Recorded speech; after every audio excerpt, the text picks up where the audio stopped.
Hello everyone, I am proud to present to you, well, not Mariano's Fresh Market, but there are progress updates I want to give you on the garden here. And let me let the camera readjust if it will. I hope it will. Will it? There we go. Okay. I still have no idea what this is. The stalk is really, really leggy, and if you look at the leaves, here, let me just, there. It kind of looks like a cross between a tomato and a chili pepper, but look at how, whoops, look, stop, okay. Look at how leggy that stalk is. I don't know exactly what is going on there, but the rest of it, I'm just going to let it grow. I mean, I did plant Chimayo chiles here, but I am pretty sure this is not one of them, given that most chiles end up looking more like that. They have a really sturdy stalk and very definitive leaves. So that's what we're going to go with. So in saying so, that is the second Serrano plant that I had planted. And I am very proud about this next one. This is my Golden Sunray tomato. As well as you can see there, but let's get a little farther in on that. And this is growing exceptionally well. It had had a few issues, a slow start, but I'm really happy with where it is.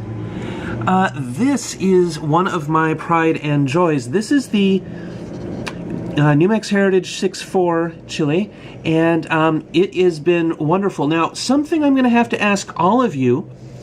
When I've been growing these, both of them had a problem where the hull of the seed wouldn't come off once it was sprouted. The hull stayed on, and I actually had to remove the hull on my own because it was trapping the leaves, and it just was not, the leaves were not escaping from it on its own. And I let it go for quite a while, but it just did not work out. So unfortunately, I don't know why that happened, but I'm going to be watching it a little bit more closely. Now, the other plants, I remember having shown you all of the suckers that came off of the large aloe plant, and as you can see, they're coming along, no big deal. I'm really, really proud of them, actually. They're doing quite well. My garlic, goodness gracious, this garlic is going bananas, and I'm sorry that the camera is focusing on or exposing for the outside. I don't really have control over that. But anyway, let me, here, this will probably work better. And yes, I'm actually in the video. Hello, hi. I'm not going to win any YouTube awards or anything for this little documentation of my garden project here. But back there, let's see if I can zoom in on that a little better. Sorry about the jerky camera there. Zooming in. That back there is my San Marzano tomato plant. There's actually two of them in there, and they are flourishing. I am so happy for them. San Marzanos are really hard to get in stores or farmers markets here, and they're really expensive when you do find them, so I'm really excited to not have to worry about that. Now over here we have the basil plant, and now this is not going to be my basil plant. I'm actually giving this to the roomie when she moves out, but this is actually, at one point I thought this was two plants, but I guess it's not, because the stalk, yeah, right? So it is bushing out though, and I hope she knows how to take care of it. I have seeds from this plant and its parent, so that's not going to be a problem for me to regrow them, and they regrow really, really well. This is my Sandia Select chili, and it is doing amazingly well. So is the other Serrano and the New Mex Heritage Big Jim that I'm really, really proud of. And I just can't get over how amazing all of these plants have been in their ability to flourish in this weird Chicago apartment, when we have days that are 60 degrees and then days that are 30. Yeah, 30, and it was snowing outside after being 50 degrees here one day. It's just absolutely crazy, and of course you can see the size of these plants. I've shown these to you before. But the aloe's always been very hardy. Last winter, I kept growing this basil plant, and so I'm hoping that the tomatoes and chilies will behave in the same fashion, because I do a lot of things to take care of my plants, and now you'll see underneath the planter here I have a heating pad, and this is a normal heating pad for a person, so it doesn't quite get as hot as a heating pad for a planter would. Besides, I've got, what is that, a good 6-7 inches of soil in that planter, so yeah. I originally had large plants in here, and I tossed them, and I probably shouldn't have left the soil so deep, but I tilled it, and I added new soil to it, so yeah, it is what it is. I mean, it's functional. I mean, look at the way that the plants have been growing in it. But I have one more thing to show you, and oh yes, I do mist my plants every now and then with that little spray bottle down there. I make sure I use filtered water and all that, you know, other fun stuff. But there is one other thing I want to show you, and I will go ahead and have you meet me over by my seed propagator, and I will show you what is going on there. Now this has got to be one of the silliest rigs that I have ever had. You know how with a propagator you want to make sure that you keep seeds warm and humid, and I don't know if this will focus on it or not, but I will try and zoom in to see if I can show you the condensation right there. Yeah, you can see it. And normally it does that on every single plant, but I've pulled the cover up just a little bit earlier so I could look at a couple of things. The way I'm keeping this warm, and again, this is kind of ridiculous, but if you look, you will see, if there was more light, you would see that I have hard drives underneath this. Now, before you go freaking out, oh my gosh, plants, water, hard drives, bad! It's not as bad as it sounds, really. What I've got going on here is I have a hard drive on the bottom that is covered by a box that has a hard drive on it that is, for all intents and purposes, failed. So what I'm doing here is I am doing work with my computer that is making that hard drive and the other hard drives work fairly hard, which is why that light on the right keeps blinking. And the hard drive that is failed, that is underneath here, I think you can see it now. That hard drive, since it's failed, I'm running a surface scan on it, and that heats it up like the dickens. And it's going to take another 14 days to finish, which means it might finish before the time I move to Indiana. But, oh yeah, I move into Indiana, right? I didn't tell you that. I and the Mar de Cortez Chili Company, which really is just a fancy name for me growing chilies and competing in chili competitions and various other things like that. We're moving to Evansville, Indiana. I'm not going to explain why. I just know that I am, and we are, and all of us are, and some of my other projects that go with me.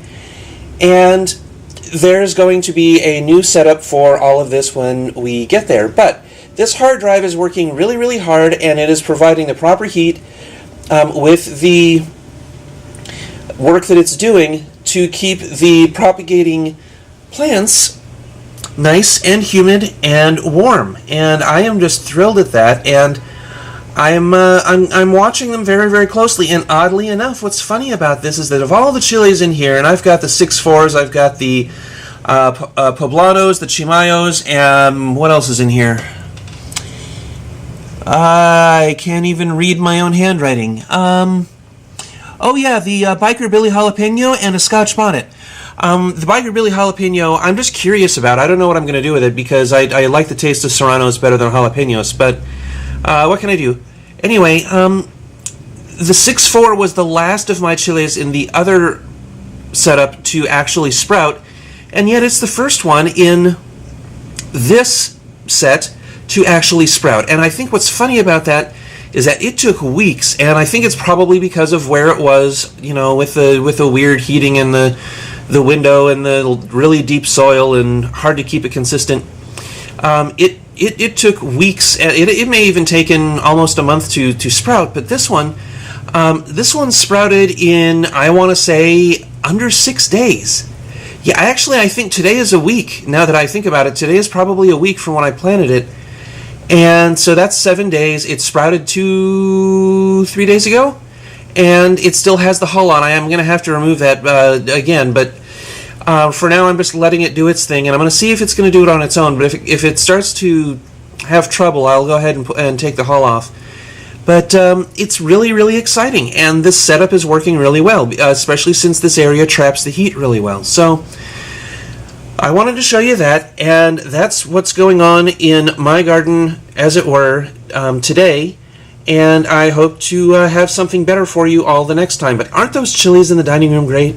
I'm really, really thrilled at how well they're growing.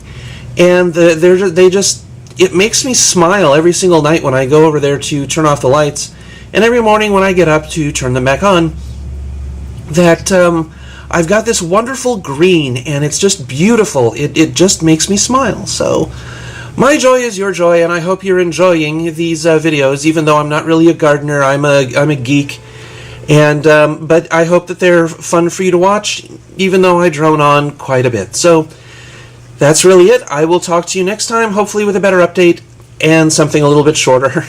Until then, this is Kim, and this is the Mar de Cortez Chili Company saying bye-bye. What? Leave me alone. Hi everyone, Kim Panettone here. That's Panettone, P-A-N-A-T-T-O-N-I, Panettone, if you want to get into it, or if you are from Italy itself, panettone, just like the bread. And if you see the bread in the store, I know that my family is tied up in the history of that bread somehow, but I don't know exactly how. But anyway, you've seen my videos on the Mar de Cortez Chili Company Facebook page, and you've also seen me post them on my page, and you've seen me on YouTube, and you've seen me showing my plants all over the place wherever I can, just because I'm so happy about them. I am. It's silly that I get this excited over plants, but I do. I love seeing the green. I get overjoyed. It's ridiculous how excited I get when I see new sprouts, and I know I'm going to feel the same way when I get fruit on my plants. So I have tomatoes and I have chiles. Those are the things that are going to be fruiting, and then I have herbs like garlic and sage and cilantro and what else do I get? Oh, Thai basil. Yeah, I have Thai basil. There's regular sweet basil over there, but that's going with my roommate when she moves out. And then the aloe plants that I have, which you've seen as well. I'm really excited to be doing all this gardening and to actually give you a face and a voice, for the most part, to the face, since you've been hearing me narrate behind the camera so much. This is sitting on top of my TV right now. I'm sorry I don't usually show up in my videos as much as I probably could. I will work something out to that effect here sometime soon, I hope. Well, we'll see where the funding goes for that. Quite frankly, I'd much rather spend money on things that I use to raise my plants and make sure that they have what they need, since I'm in the middle of preparing for a move. The money that's set aside for that is set aside for that, and the money that I have recreationally is, I think, going to go more to my plants and a couple hobbies, maybe. But for now, I'm glad to see you, and good to meet you, and I will talk to you soon. Bye-bye from noisy Siren Chicago. Bye!